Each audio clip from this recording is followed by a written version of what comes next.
Tahukah anda bahawa Astro sebenarnya adalah singkatan kepada All Asia Satellite Television and Radio Operator?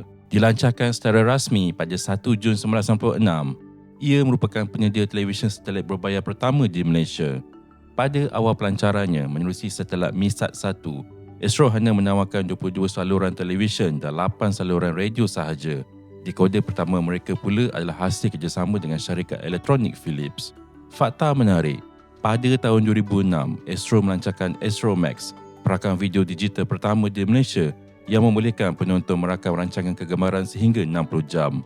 Evolusi Astro terus hebat apabila mereka melancarkan perkhidmatan definisi tinggi atau HD pertama Malaysia, iaitu Astro Beyond pada Disember 2009. Malah, mereka mencipta sejarah menjadi penyiar tempatan pertama yang bersiaran dalam format 3D semasa Piala Dunia 2010. Kini, setelah hampir 30 tahun, Astro telah berubah daripada sekadar televisyen satelit kepada platform penstreaman moden melalui Ultrabox dan aplikasi seperti Astro Go. Ini Sejarah 1 Minit. Like, share dan subscribe untuk lebih banyak kisah menarik.